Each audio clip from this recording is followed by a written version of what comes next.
Guna melengkapi berkas perkara dugaan penganiayaan yang dilakukan oleh oknum dekan Fakultas Hukum Universitas Muhammadiyah Palembang inisial AH terhadap korban Irfan Syah Dwi Putra yang merupakan mahasiswa di universitas tersebut, Polsek Seberang Ulu 2 Palembang gelar rekonstruksi.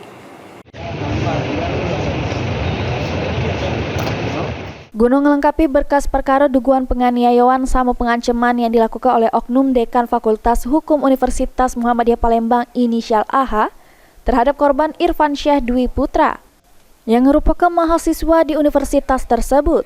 Pas nak mempertanya ke SK kepengurusan Mapala Brimpalas Fakultas Hukum, Polsek Seberang Ulu 2 Palembang menggelar rekonstruksi sebanyak 15 adegan, mulai dari korban yang nak nemui terlapor sampai korban ditarik kerah bajunya hingga tercekek oleh terlapor. Sesudah merekon, kuasa hukum korban Joni Iskandar didampingi Lani Nopriansyah ngungkap ke rekon ini digelar supaya perkara ini jadi terang untuk melengkapi berkas perkara penganiayaan kliennya. Pihaknya juga berharap supaya perkara ini berjalan dengan semestinya.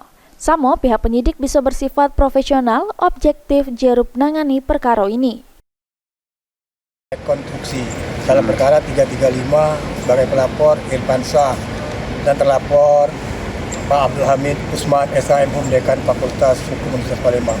Informasi atau keterangan dari klien kami, Irfan itu dicekik sebagaimana yang direkonstruksi tadi pada ini adegan ke-8 itu jelas bahwa di situ adanya pencekikan yang dilakukan oleh pihak dekan terhadap korban.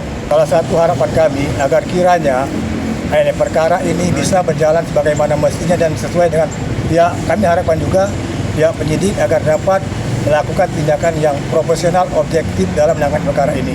Di tempat yang sama, kuasa hukum dari terlapor, Suharyono, mengungkapkan kalau rekonstruksi yang digelar sudah sesuai dengan keterangan yang disampaikan oleh dekan, meskipun yang bersangkutan tidak bisa hadir sehingga diperankan oleh uang lain. Dari adegan tadi sudah sesuai mengacu pada keterangan dari Pak Dekan maupun Teddy sendiri, meskipun tidak diperankan oleh yang bersangkutan langsung. Memang ya, kejadian itu memang di dalam ruangan dekan atau gimana Pak? Di ruangan dekan. Herwahyudi, PAL TV.